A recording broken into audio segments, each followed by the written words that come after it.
Hi, or I am in Alien Interactions with Fernand Rock, I podcast. My invisible alien friend. Hey, Fernando! Great to see you! Oh, I'm so happy to have you here. Come on in, please. Oh my God. Yeah. Thank you for opening your house Absolutely, absolutely. This is going to be fun. Oh, yes, let's do it. Yeah. Let's have this conversation. All right, come on in. Thank you, David, to receiving me in, open your house and have me here. It meant a lot to me. You were my teacher.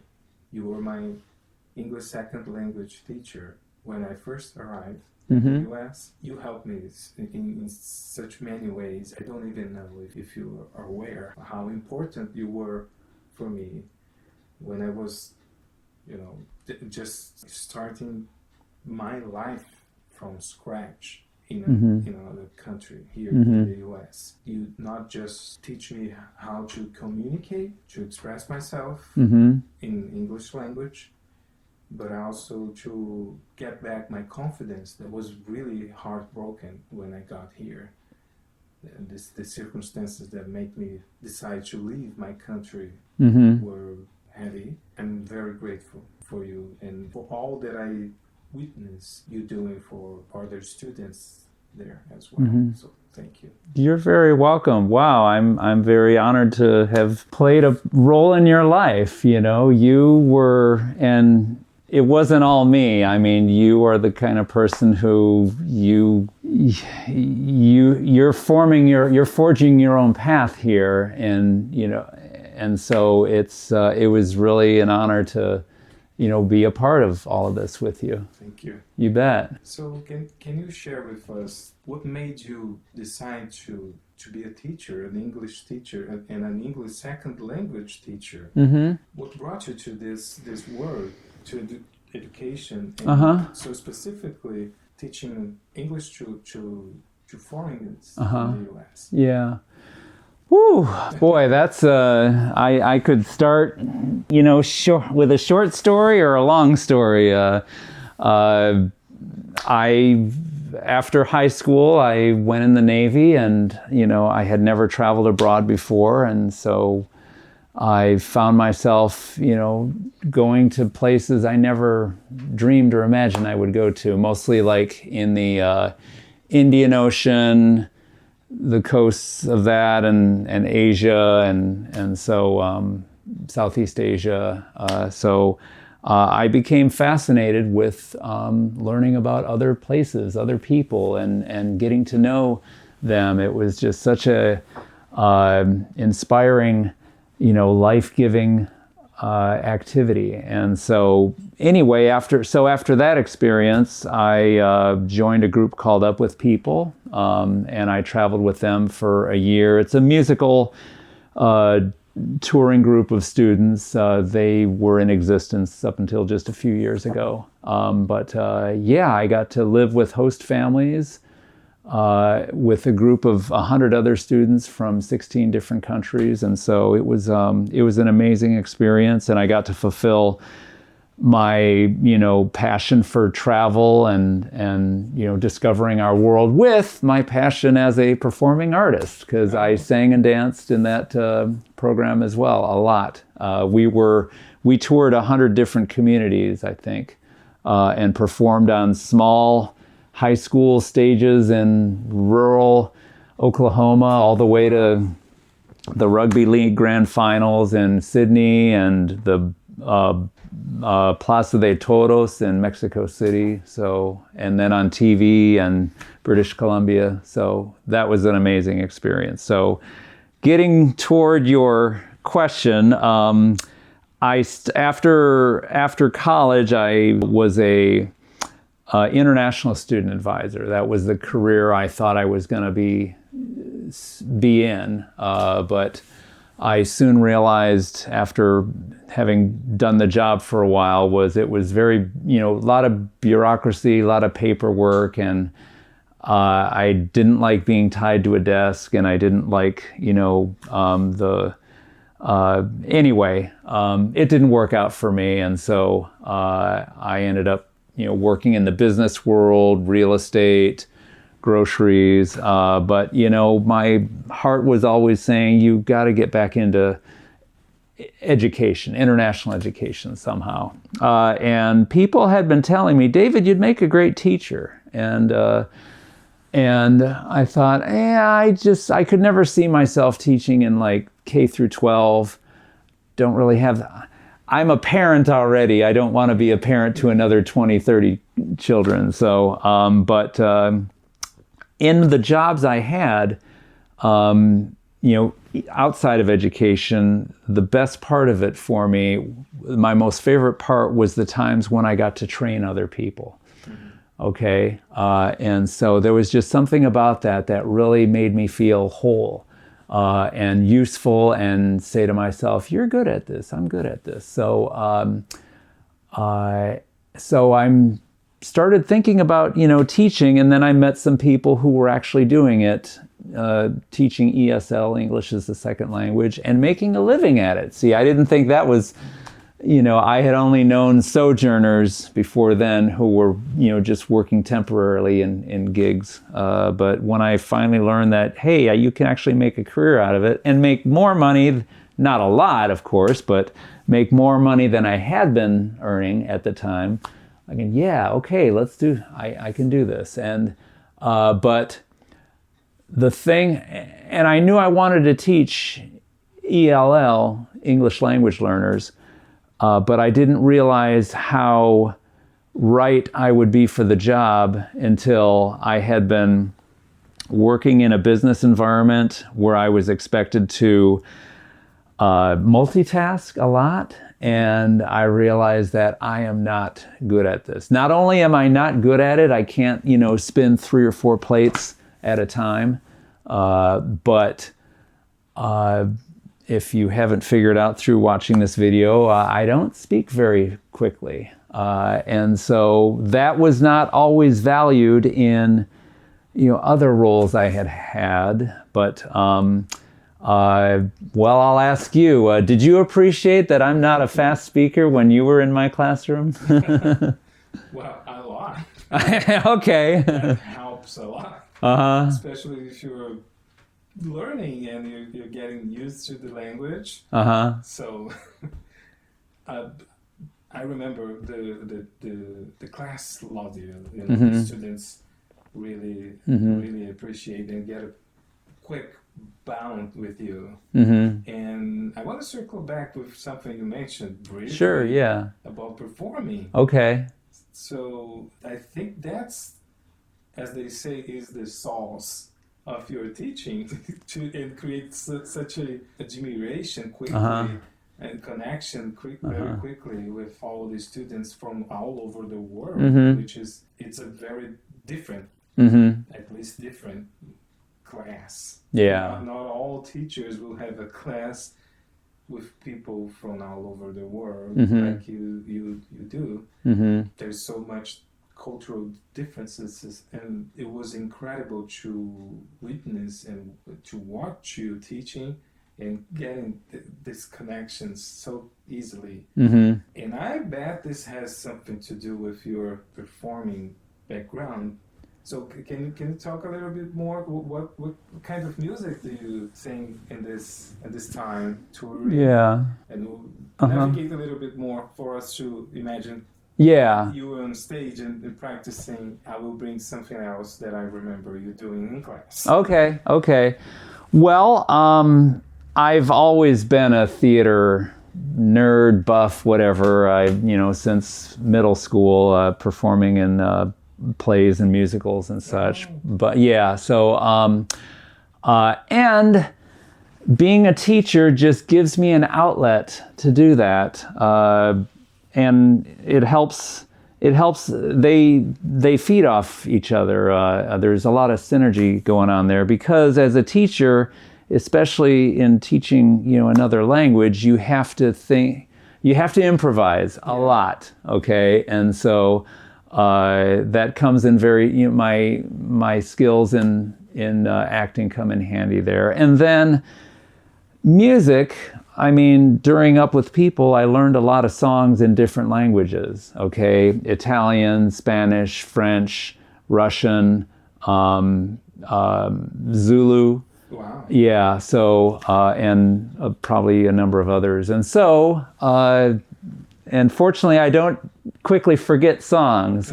So being able to throw in some Farsi or Portuguese or whenever I have a chance, it goes a long way to establish connection with the students. Yeah,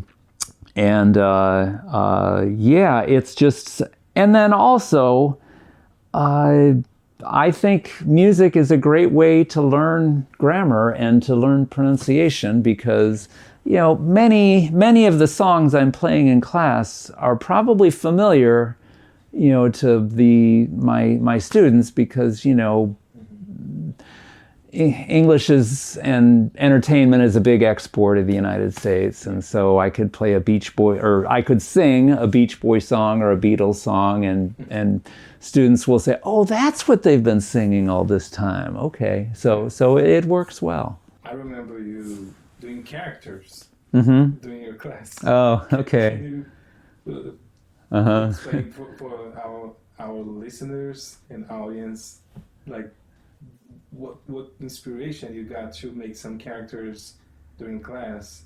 Like I remember you coming as a mom. Oh, okay, yeah.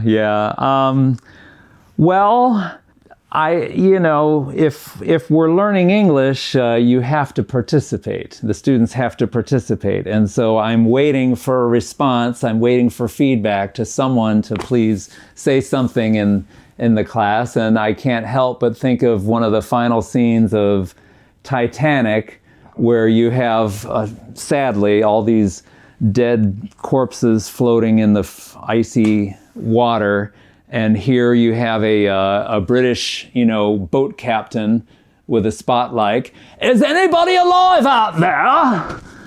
And I just can't help but saying that in the classroom. "Is anybody alive out there?" So it fits in well, just to break the ice and get people to loosen up a little bit, Yes, it works very well. Yeah. And switching gears a little bit, you published some work that came from your experience as a teacher. Can you mention a little bit more about how you collect stories about some of your students, the immigrant students, to create that publication?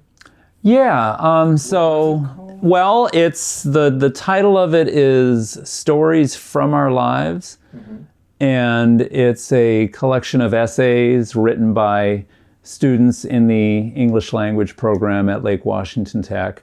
I wasn't the one who came up with it. Hats off to my colleagues there at Lake Washington Tech who collaborated. There was a lot of collaboration. It wasn't just me, and I didn't do the writing. I was editor for it. So yeah, it's my, and now many other students are doing this because I think it's now in its 4th or 5th edition. We've done it, almost annually since it first came out.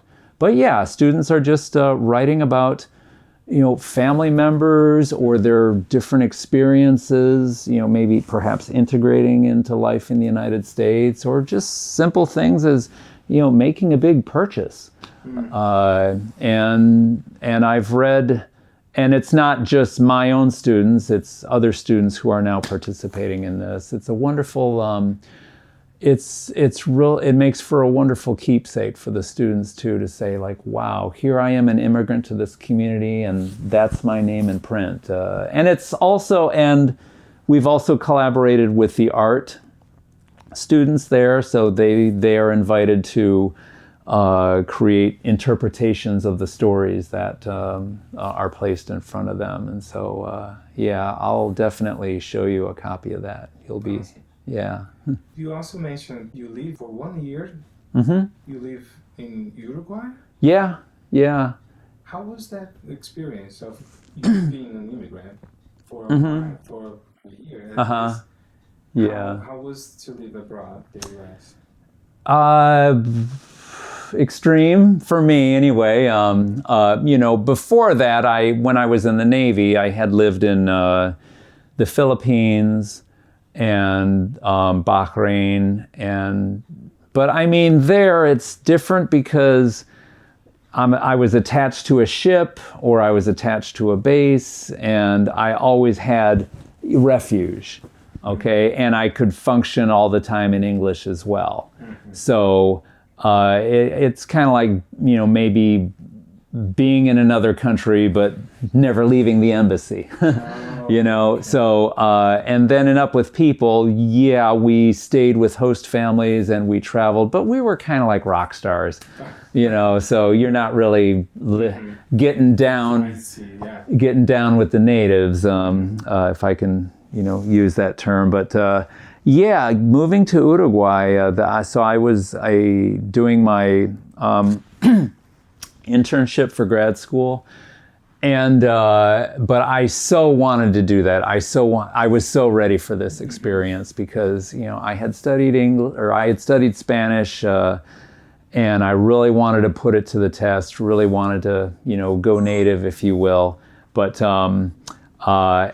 and of course, I find myself working in an English language institute, and so everyone is happy to have this American here, so that they can hear him speak English. And I used a lot of English in my work life, but at home and living right in town in Montevideo and making friends down there, it was really a wonderful.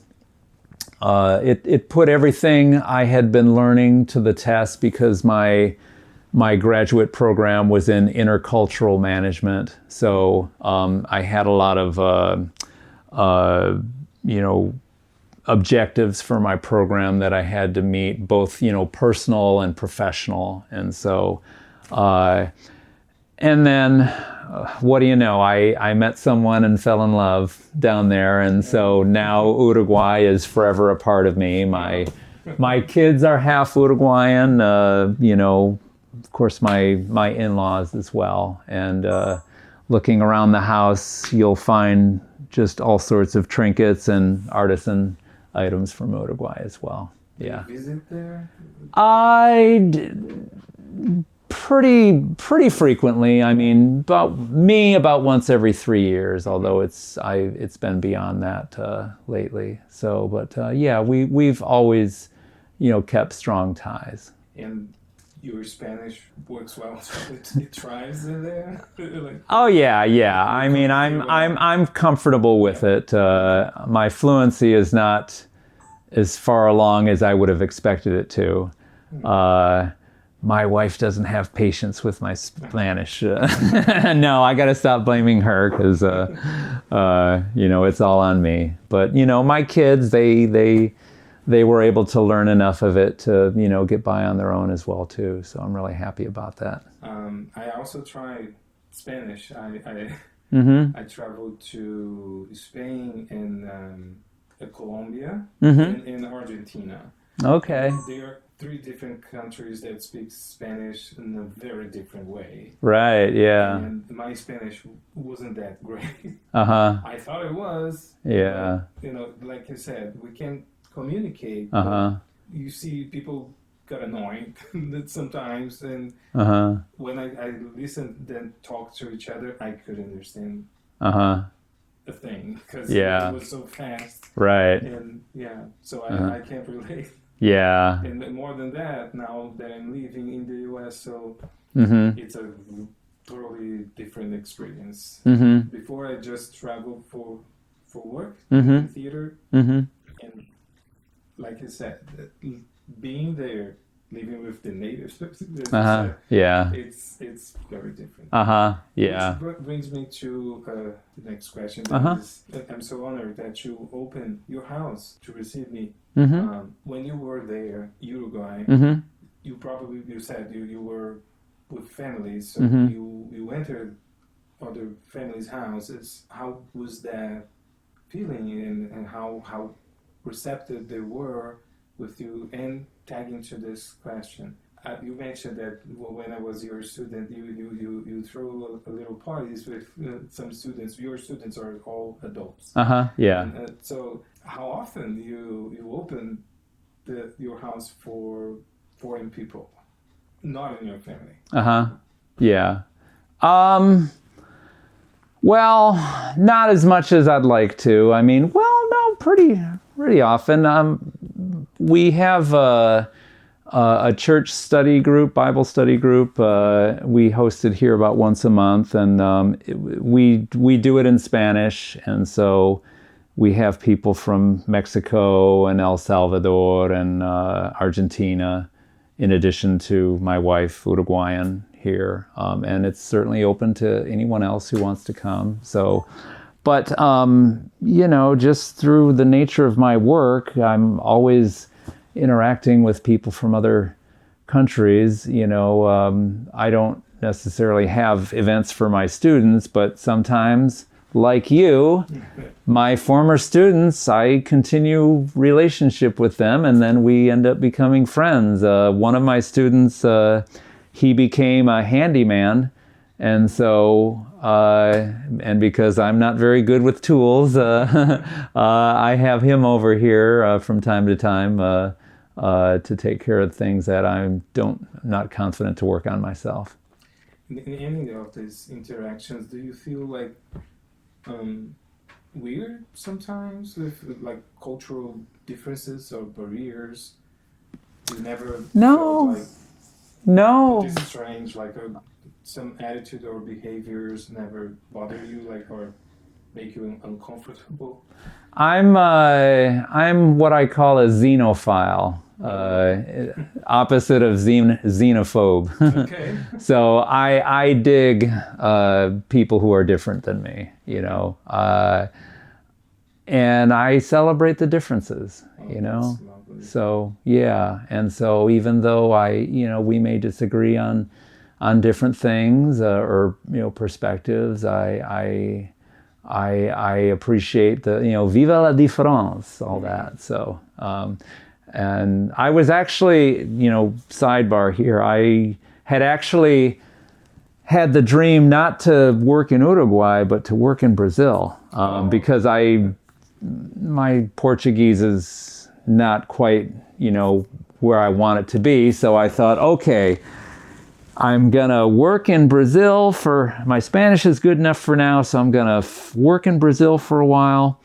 And while I'm doing that, I'm also gonna study Japanese. And then eventually I'm gonna really take it to the extreme and move to Japan and work with Brazilians or Japanese of Brazilians of Japanese descent in Japan. So, that's incredible. Yeah. I figure that's way out there. I could do that. I'm ready for it. But life had other paths heading for me, and so I found myself in Montevideo. Well, we share two things. I thought we shared just one favorite Brazilian singer, but which you will reveal right away. But now I figure out we also share a dream to live in Japan. Oh, you too? Okay. Yeah, I visited Japan in 2010, and I fell in love. Like I visited Tokyo and Yokohama. Okay. Beautiful places, and just love the culture and everything. We share that same dream. Can you tell people listening to us what is your favorite Brazilian singer? If I remember, if I recall correctly, we share the same singer. I love her. Oh, okay. So it's a woman. It's a woman. Okay. Well, gee, it's been a while since we had that conversation. Is it Gal Costa? Yes. Okay. But there's another one. Okay. Maria Bethânia? Yeah. Okay. Do you have any other Brazilian musicians or singers? Well, I mean, unfortunately, I'm not hip to the latest, music scene there. But, when I was studying Portuguese in college, that was the early 90s, so I was buying music of that era. And who was big at that time? Daniela Mercury. Oh, yeah. So, and you know, my wife, Daniela was popular in Uruguay too. So, in fact, she and I went to see Daniela perform in Montevideo. Oh, she's incredible. Yeah. On stage. What do you think? Oh yeah. It was in a big arena, but unfortunately the sound was horrible. But you know, we could see her on stage dancing away. So yeah. Did you dance a lot? Yeah. Singing. Yeah. It's like Beyonce. Right. Yeah. Switching gears once more. Sure. Have you born Christian? What brought you to Christianity? Well, I was raised in the Catholic Church. I'm the youngest of 6 children, just you know, catechism, First Communion, confirmation, got it all. But I wandered away from the faith when I was in college, and you know, pretty much for about 10 years. To certain degrees, rejected it completely. But the beauty of it is that I remained open-minded, you know, and I would still enjoy conversations about faith, and I still maintained friendships with, you know, people of faith, and not just Christianity, but all faiths too, you know. And I see the beauty in, you know, Buddhism and Taoism, and you know, other sects and you know, religions and such. But I, through a series of life events, I was led back to the faith, and so that was a beautiful journey, I gotta say. So I wouldn't trade it for anything. It wasn't like my soul was being torn apart or anything like that. You know, quite the opposite. That's beautiful. Yeah. I brought this up because I was in a performance with you. Mm-hmm. I knew you play. Oh, Jesus yeah. You and I have played the biblical roles together. That's right. And that's another thing that we share. Mm-hmm. I'm also baptized by the Catholic Church. Mm-hmm. I grew up in a family in Brazil. Mm-hmm. We don't have another choice. Yeah. We don't have much choice. You were born and you were baptized as a Catholic when you were a baby. So, and my family is all Catholic. Mm-hmm. But I share with you this open mind and family, you know, that open mindset. Can I pause there for a moment? Yes. I was in the Dominican Republic, and I was having a debate with a priest, Padre Jorge. I'll never forget the guy. And, you know, he probed the question with me, do you believe in God? And so here we are, you know, I'm a red-blooded atheist at the time, and he's, you know, obviously not. And we're going around in circles on, you know, all of our different points. And then he says to me, were you baptized? And I said, yes. And he says to me, well, then you're not an atheist. You're a Christian. And I'm like, but I don't believe in it. He says, but it doesn't matter. You were baptized. I'm like, whatever you say. Sorry. Go ahead there. But now I have to ask.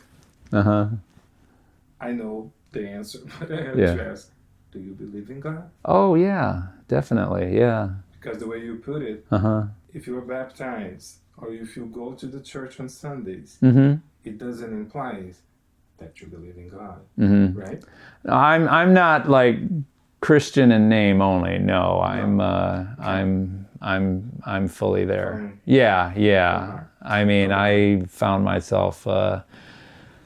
I get emotional, you know, a lot, and so just, you know, the moment when I accepted, I welcomed him back into my life. I cried a river of tears at that moment, because I was just like, wow, you know, you were so God, you were so patient with me, and you gently, peacefully led me back to you.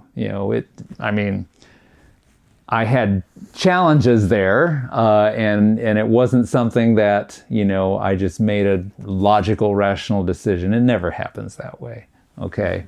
That's not how it works. Yeah, and I gotta say too that, knowing me, I probably wouldn't still be married right now had I not had all the support that I get, through faith and teachings. So chalk that one up as well.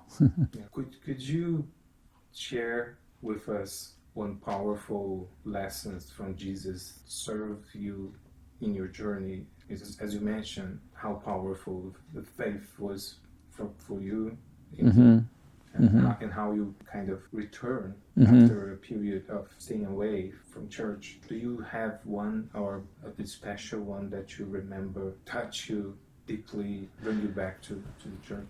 I don't have, like a go-to story that I pull out of the back of my pocket. I mean, the things that are most important to me, I guess, would be the verses in Matthew where God, tells his followers, whatever you did to the least of, my brothers, and, you've done to me, welcoming me in.